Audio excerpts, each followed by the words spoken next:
Akala mo ba tapos na ang gardening season sa Oktubre at pwede nang itago ang lahat ng gamit hanggang tagsibol? Paano kung sabihin kong sa kabila ng nalalaglag na dahon at malamig na hangin, ngayon mismo ang natatangi mong pagkakataon para maglatag ng pundasyon para sa pinakamabulaklak at pinakamakulay na hardin na magkakaroon ka?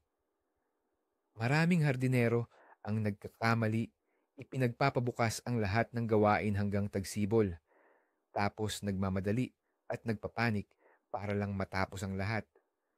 Ngayon, babasagin natin ang nakasanayang paniniwalang iyan. Ipapakita ko sa iyo ang 5 napakagandang perennial na bulaklak na hindi lang pwedeng itanim, kundi dapat itanim ngayong Oktubre. Manatili ka at malalaman mo kung paano gawing lihim mong superpower ang pagtatrabaho sa taglagas na magbibigay sa iyo ng napakagandang hardin sa susunod na tagsibol ng halos walang kahirap-hirap. Handa ka na bang tuklasin kung paano dayain ang kalikasan at makatipid ng oras? Kung gayon, simulan na natin. Bago tayo dumako sa ating nakamamanghang listahan, alamin muna natin kung bakit magic ang buwan ng Oktubre para sa mga hardinero. Ano ang sikreto? Ang lahat ay nakasalalay sa perpektong balanse. Hindi pa nagyayelo ang lupa at nananatili pa rin ang init ng tag-init. Kasabay nito, sapat na ang lamig ng hangin at hindi nito pinasisigla ang paglaki ng ibabaw na bahagi ng halaman. Lumilikha ito ng perpektong kondisyon para sa sistema ng ugat. Ang perennial na itinanim sa Oktubre ay hindi gumugugol ng lakas sa mga dahon at bulaklak. Sa halip, inilalaan nito ang lahat ng enerhiya para magkaugat, umangkop sa bagong lugar, at magpalaki ng matitibay na ugat bago dumating ang matinding lamig. Para sa mga bumbilya tulad ng tulips at daffodils, ang panahong ito ng lamig na tinatawag na stratification ay lubhang kinakailangan. Kung wala ito, hindi sila mamumulaklak sa tagsibol. Kaya, sa pagtatanim ng mga bulaklak sa taglagas, hindi lang tayo gumagawa ng maaga. Nakikipagtulungan tayo sa natural na siklo ng kalikasan. Binibigyan ang mga halaman ng eksaktong kailangan nila para sa isang malusog na simula at matagumpay na pamumulaklak sa hinaharap. Kaya naman, sa simula ng ating parada, ipinapakilala natin ang tunay na dugong bughaw ng hardin. Isang bulaklak na kayang manatili sa iisang lugar sa loob ng ilang dekada at habang tumatagal, lalo pang nagiging malago at enggrande. Ang tinutukoy natin siyempre ay ang mga peony. Ang Oktubre ang pinakamainam, halos perpektong panahon para itanim at ilipat ang mga magagandang bulaklak na ito. Malaking stress para sa kanila ang pagtatanim sa tagsibol. Pagkatapos nito, maaari silang magtagal sa pagkakasakit at ayaw mamukadkad. Ngunit ang pagtatanim sa taglagas ay nagbibigay ng pagkakataon sa bagong tanim na peony na kumalat ang ugat ng maayos at maghanda sa paggising nito sa tagsibol. Isipin nyo na lang ang malalaki at mababangong pamukadkad ng bulaklak sa pinakamahihinhin na kulay, mula sa puting nyebe hanggang sa malalim na kulay maroon, nasasalubong sa inyo sa hardin sa simula ng tag-init. Kapag nakatanim ka ng peony minsan, sinisiguro mong magkakaroon ng kagandahan ang iyong hardin sa napakaraming taon. Hindi lang ito basta bulaklak, isa itong tunay na pamana ng pamilya na magbibigay saya hindi lang sa inyo, kundi pati na rin sa inyong mga anak at maging sa mga apo. Ngayon, balikan natin at buwagin ang isang pangunahing maling akala na bumabagabag sa maraming nagsisimulang magtanim ng halaman. Sabi-sabi, ang mga peony raw ay napakamaselan at nangangailangan ng masalimuot na pag-aalaga. Aba, hindi totoo yan. Ang peony ay mayroon lang isang pangangailangan, ngunit ito'y napakahalaga, ang tamang lalim ng pagtatanim. Dito mismo nakasalalay ang 90% ng inyong tagumpay. Ang sikreto ay simple lang. Ang mga usbong sa ugat ng peony ay dapat nakalagay sa lalim na hindi hihigit sa 3 cm mula sa ibabaw ng lupa. Kung itatanim ninyo ng mas malalim, magiging malago ang dahon ng peony, pero malamang na hindi ito mamumulaklak. Kung masyadong mababaw naman, maaaring masira sa lamig ang mga usbong. Isipin ninyo ito ng ganito, parang naghahanda kayo ng trono para sa isang hari.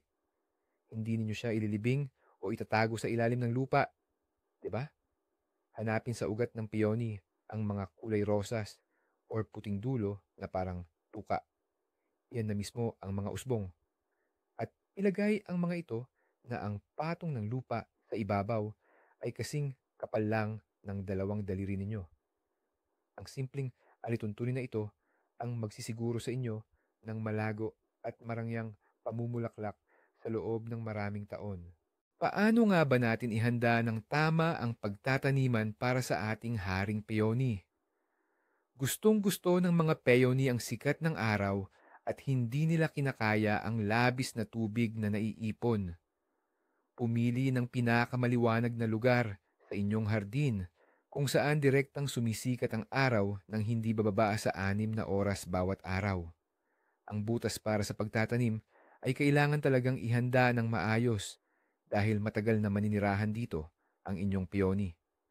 Hukayin ang isang butas na may sukat na humigit kumulang 60 by 60 sentimetro. Sa ilalim ng butas, maaaring maglagay ng manipis na patong ng paagusan, drainage, tulad ng durog na ladrilyo, lalo na kung mabigat ang inyong lupa. Pagkatapos, punuin ang butas ng masustansiyang pinaghalong lupa. Haluan ang lupa sa hardin ng compost o kaya ay ganap na nabulok na pataba. Maglagay din ng isang basong abo ng kahoy at isang dakot na superphosphate. Haluing mabuti ang lahat at hayaang umimpis ng bahagya ang pinaghalong lupa sa butas. Kapag nagtatanim, dahan-dahang ikalat ang mga ugat ng peony sa ibabaw ng isang maliit na umbok ng lupa. Tiyakin lamang ang tamang lalim ng mga usbong. Pagkatapos, takpan ng lupa, bahagyang siksikin para kumapit at diligan ng sagana. Ayan na, nakahanda na ang pagtanggap na nararapat para sa ating maharlikang bulaklak. Nag-iisip ka ba kung anong uri ng peonies ang dapat mong piliin? Maraming uri ang peonies. Mayroong herbaceous, tree peonies, at ang ito hybrids na pinaghalong katangian ng dalawang nauna. Para sa mga nagsisimula, pinakamadaling alagaan ang herbaceous peonies. Sila ang pinakamatibay at pinakapopular na uri.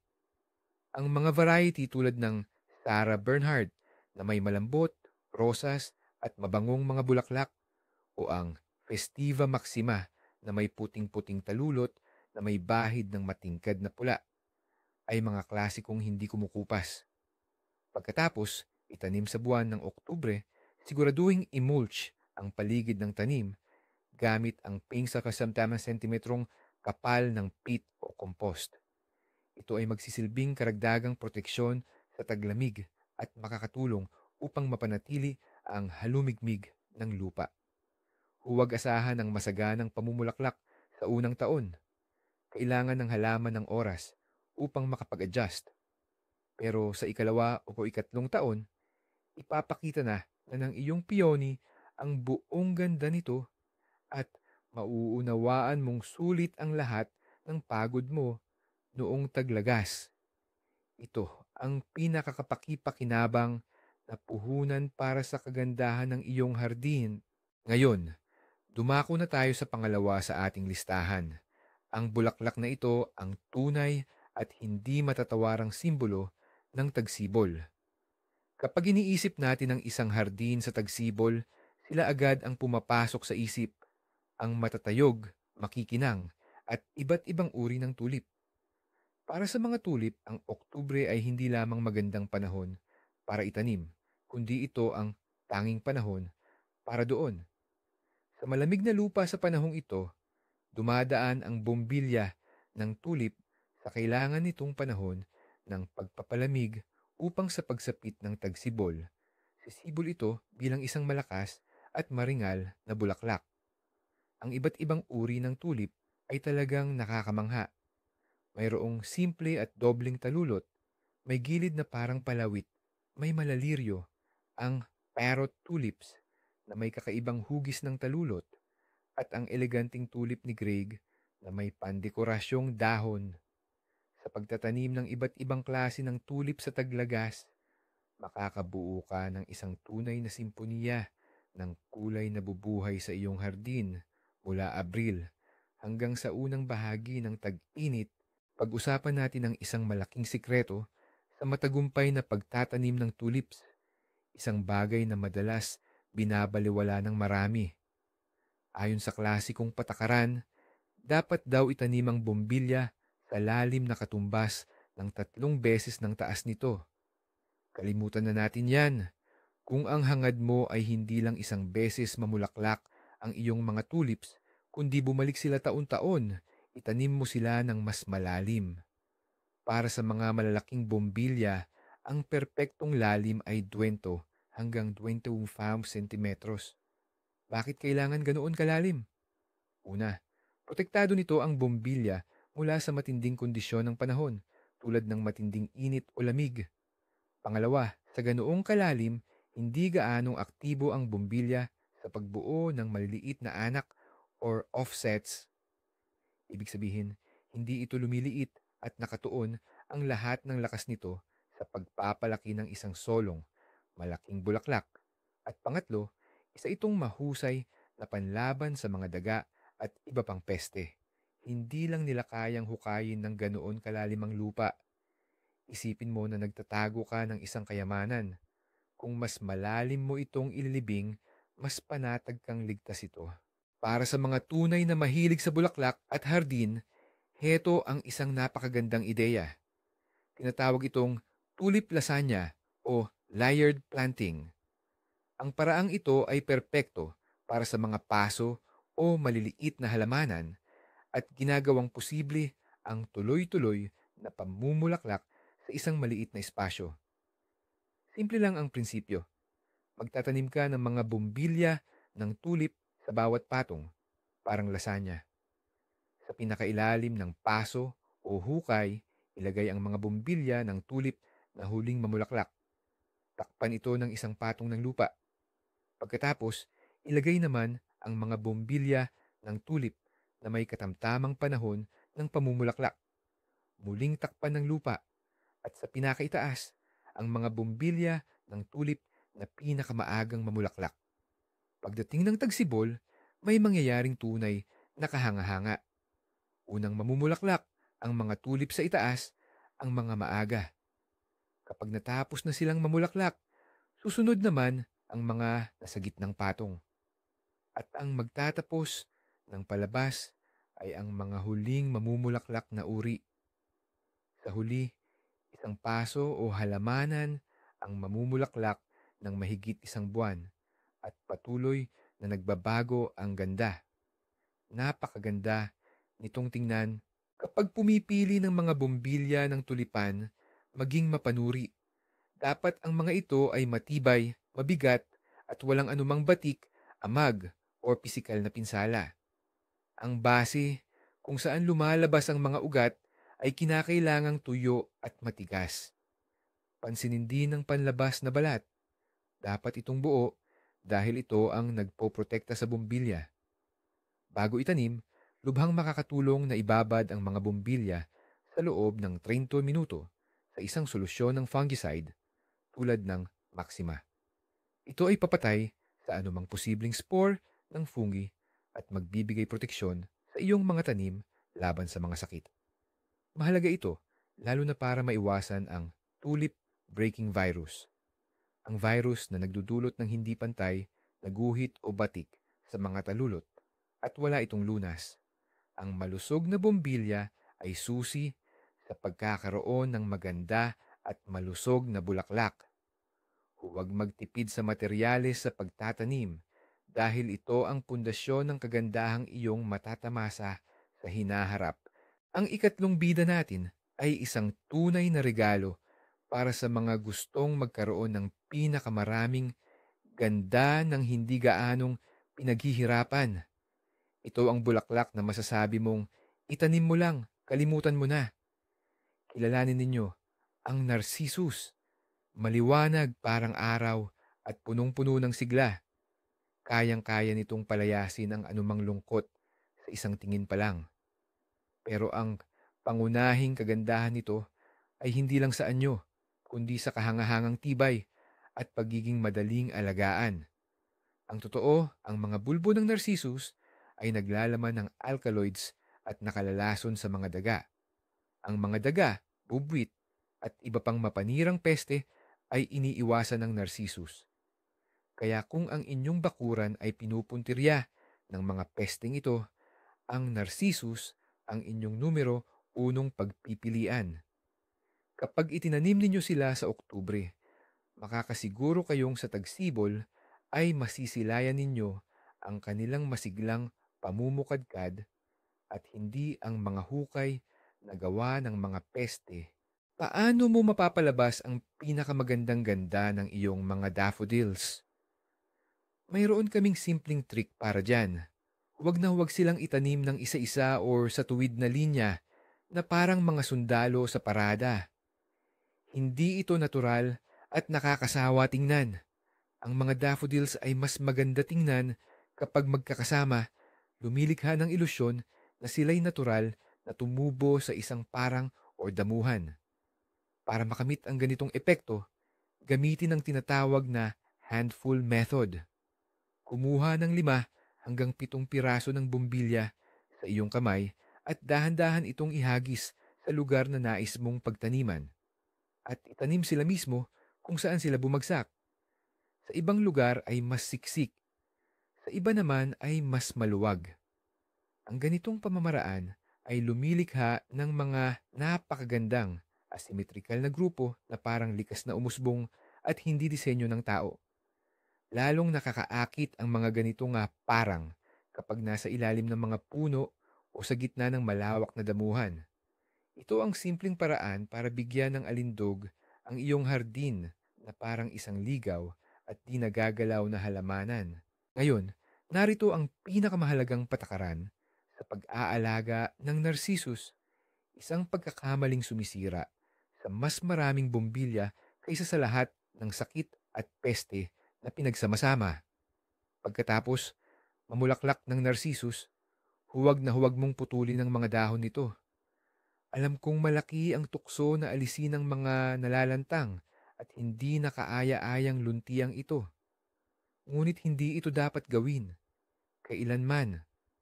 Sa pamamagitan mismo ng mga dahon, nakakakuha ng sustansya ang bumbilya sa tulong ng photosynthesis at nag-iipon ito ng lakas para sa susunod na taon ng pamumulaklak. Kung putulin mo ang mga dahon ng maaga, para mo na ring ginutom ang bumbilya. Hihina ito, liliit, at pagkalipas ng 1 o 2 taon ay titigil na lang sa pamumulaklak. Hintayin mo hanggang sa tuluyang manilaw ang buong dahon at kusa itong humimlay sa lupa. Pagkatapos lamang nito mo ito maaaring alisin ng walang masamang epekto. Tandaan, ang pasensya sa usaping ito ang susi sa taunang masaganang pamumulaklak. Kapag naiisip natin ang mga narcissus, karaniwan nating naiisip ang klasikong dilaw na bulaklak. Ngunit ang mundo ng mga narcissus ay mas mayaman at napakaraming uri kaysa sa inaakala. Mayroong nagbabtay sa grupo ng mga narcissus at bawat isa ay may kanya-kanyang kakaibang katangian. Mayroong mga uri na may hugis tubong korona, may malalaking korona, at may maliliit na korona. Mayroon ding doble ang talulot na parang maliliit na pionya. Mayroon ding uri na kahawig ng cyclamen na may mga talulot na eleganting nakabaluktot pa atras. Mayroon ding mga narcissus na may hati-hating korona na nagpapaalala sa mga orkidya sa ganda. At ang dami nilang kulay, hindi lang dilaw at puti, kundi pati na rin rosas, kahel, apricot, at meron pa ngang may bahagyang luntian o berdeng kulay. Kung magtatanim ka ng pinaghalong iba't ibang grupo ngayong Oktubre, makakamit mo ang matagal at napakadinamikong pamumulaklak dahil ang bawat iba't ibang uri ay namumulaklak sa iba't ibang panahon. Masisiyahan ka sa tuloy-tuloy na ganda nito. Huwag kang matakot mag-eksperimento at tuklasin ang iba pang ganda at kakaibang katangian ng bulaklak na ito na sa tingin mo ay pamilyar na. Ang susunod sa ating listahan ay isang kaakit-akit na bulaklak na kayang gumawa ng tunay na himala sa hardin tuwing tagsibol. Gusto mo bang lumikha ng ilusyon ng isang asul na ilog na dumadaloy sa pagitan ng mga tulip at daffodil? O isang kulay langit na ulap sa ilalim ng puno? Kung gayon, kailangan mo ang muskari na kilala rin bilang grape hyacinth. Ang mga munting halaman na ito na may siksik na bulaklak na parang kumpol ng ubas ay napakaganda at maraming gamit. Kabilang sila sa mga unang namumulaklak at matagal ang kanilang pamumulaklak na nagbibigay ng magandang background sa mas malalaking bulaklak ng tagsibol. Ang kanilang matingkad na asul or bughaw na kulay ay napakagandang ikukontra sa dilaw na daffodils at pulang tulips na lumilikha ng mga klasikong at laging magandang kombinasyon ng kulay. Ang pagtatanim sa Oktubre ay magagarantiya ng sabay-sabay at masaganang paglitaw nila sa tagsibol. Ang muskari ay isang perpektong kasama at mainam na pang punong halaman. Isa sa mga karaniwang hamon sa hardin tuwing tagsibol ay ang hubad na lupa sa paanan ng malalaking halamang sibuyas gaya ng tulips. Perpekto itong nalulutas ng muskari. Kung itatanim mo ang mga ito ng makapal, parang alpombra, sa paligid ng mas matataas na bulaklak, lilikha sila ng isang buhay at namumulaklak na takip lupa. Ito ay magtatakip sa lupa at gagawing mas buo at kumpleto ang kabuuang ayos ng hardin. Mainam din ang mga muskari para sa mga gilid ng daanan, sa mga rock garden, at para itanim sa paanan ng mga puno. Dahil sa kanilang mababang tangkad, hindi sila nakikipagkumpetensya. Sa halip, perpekto silang nakakadagdag sa halos anumang halaman sa tagsibol. Isipin ang isang hardin kung saan ang pulang-pulang tulips ay sumisibol sa gitna ng asul na karpet ng muskari. Isang tanawin na tiyak na pupukaw ng damdamin ng sino man. Minsan maririnig na ang muskari ay agresibo raw, mabilis kumalat sa bakuran at mahirap kontrolin. May katotohanan doon. Talagang napakahusay nilang magparami, maging sa pamamagitan ng buto o sa pagtubo ng maliliit na sibuyas. Pero maituturing ba itong kapintasan? Kung ang layunin mo ay lumikha ng natural na tanawin tulad ng parang napunong-puno ng bulaklak sa iyong damuhan, ang katangian nilang ito ay isang malaking bentahe. Hayaan mo lang silang lumago ng malaya at sa loob ng ilang taon, magkakaroon ka ng parang isang dagat na kulay asul. Ngunit kung nais mong panatilihin silang kontrolado, halimbawa sa isang maayos na gilid o border, hindi rin ito mahirap. Putulin mo lang ang mga tangkay ng bulaklak kaagad pagkatapos malanta nang hindi pinahihintulutang mahinog ang mga buto. At kada 3 hanggang 4 na taon sa pagtatapos ng tag-init, maaari mong hukayin ang lumaking kumpol, hatiin ito at itanim muli. Kaya ang pagiging agresibo ng muskari ay sa katunayan ang kanilang superpower na maaaring at dapat mong pamahalaan. Ang pagtatanim ng muskari sa Oktubre ay isa sa pinakamasaya at pinakamadaling gawain sa hardin. Ang mga bumbilya nito ay napakaliit kaya hindi mo na kailangang maghukay ng malalim. Ang lalim na 5 sentimetro ay sapat na. Ang pangunahing sikreto sa nakamamanghang pagtatanim ng muskari ay ang dami. Dito, ang patakaran na mas marami, mas maganda ang gumagana. Huwag magtanim ng tig-3 o 5 piraso lang. Magmumukha itong malungkot at kalat-kalat. Magtanim ng maramihan, 20 hanggang 30 o higit pa, para makabuo ng siksik at makulay na pagpapakita. Maaari kang maghukay ng maliit na kanal o espasyo na gusto mong hugis, ikalat ang mga bombilya sa ilalim at takpan lang ng lupa. Ito ay mas mabilis kaysa magtanim ng isa-isa. Ang muskari ay hindi mapili sa lupa at kayang tumubo sa diretsong sikat ng araw o sa bahagyang lilim. Ito ang perpektong bulaklak para sa mga nagsisimula at sa mga taong pinahahalagahan ang kanilang oras. At sa wakas, narito ang panglima sa ating listahan. Sila ang pinakaunang, pinakamatapang at pinakahihintay na tagapagbalita ng tagsibol. Isipin niyo ang senaryo, maaaring may mga labi pa ng nyebe sa paligid. Ang lupa'y abo at walang buhay at bigla bumubungkal mula sa nagilong lupa, sumusulpot ang makikinang kumikinang na mga ilaw, puti, dilaw, lila. Ito ang mga krokus. Ang kanilang paglitaw ay isang hindi matatawarang tanda na natalo na ang taglamig at bumabalik na ang buhay. Ang pagtatanim ng maliliit na bombilya na ito sa Oktubre ay parang pagpapadala ng liham sa hinaharap na maghahatid sa iyo ng masayang balita ng pagdating ng tagsibol mas maaga kaysa sa lahat. Ang kanilang pamumulaklak ay panandalian lamang, ngunit ang emosyonal na epekto na hatid nila ay napakalaki. Sa sandaling makita mo ang mga unang krokus, sigurado kang dumating na ang tagsibol. Isa sa pinakapopular at pinakamagandang paraan para gamitin ang krokus ay ang pagtanim ng mga ito ng direkta sa damuhan. Sa tagsibol, kapag hindi pa aktibong lumalaki ang damo, ang iyong damuhan ay nagiging isang mahiwagang kumot ng bulaklak. Napakaganda tingnan nito. Para magawa ito ng tama, kailangan mong gumamit ng kutsilyo o maliit na pala upang gupitin ang isang piraso ng damo, itaas ito, maglagay ng ilang bombilya ng crocus sa ilalim, at ibalik ang damo sa lugar nito. Piliin ang species crocus or botanical crocus. Para dito, mas maliit ang mga ito at mas madaling dumami ng natural. Mahalagang tandaan, pagkatapos mamulaklak, hindi mo dapat agad na putulin ang damo. Hayaan mo muna ang mga dahon ng crocus tulad ng sa daffodils na tuluyang malanta. Karaniwan itong tumatagal ng humigit kumulang 6 na linggo.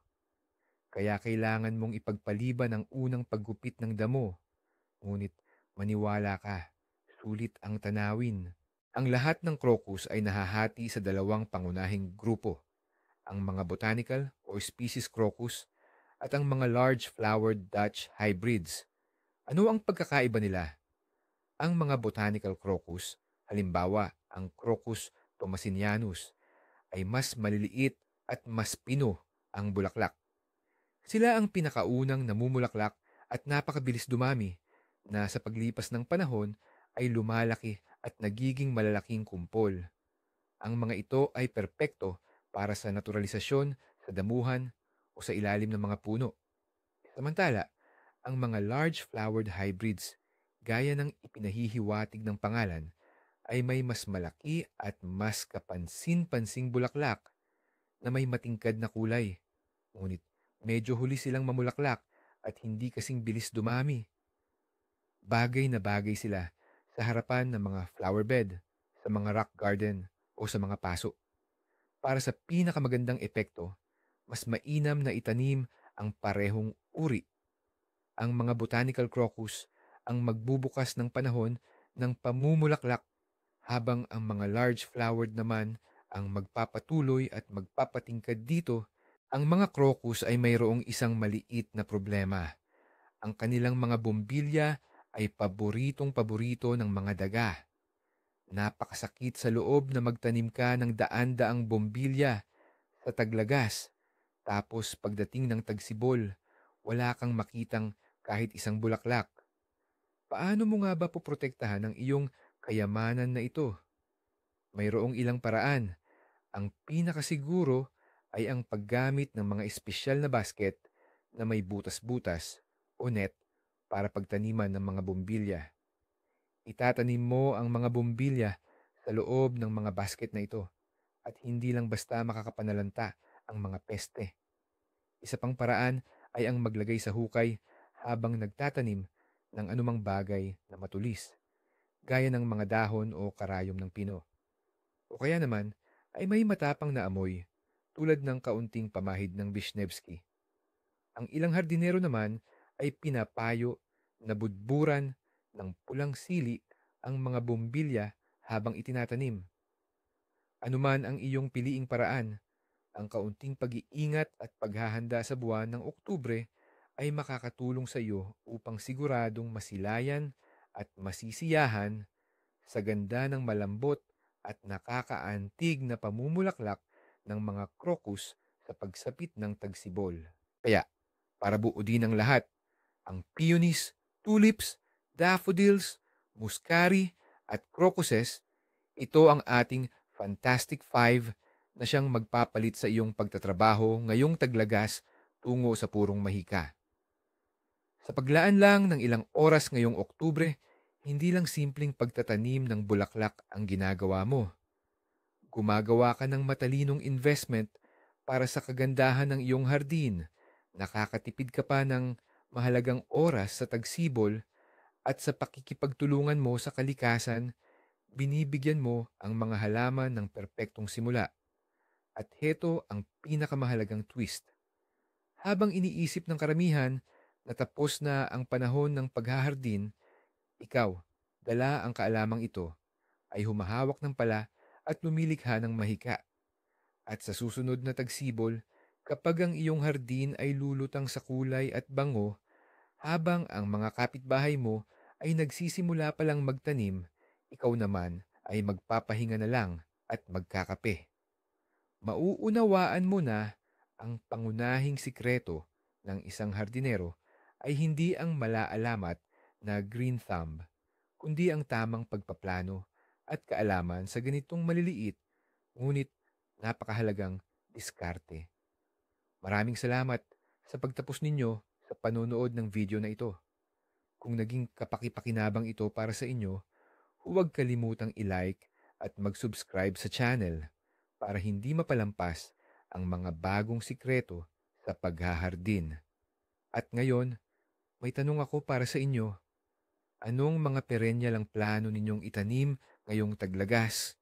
O baka may paborito kayong bulaklak para sa pagtatanim ngayong Oktubre na hindi ko nabanggit? Ibahagi ang inyong karanasan sa comments at sama-sama nating gawing pinakamabulaklak ang ating komunidad.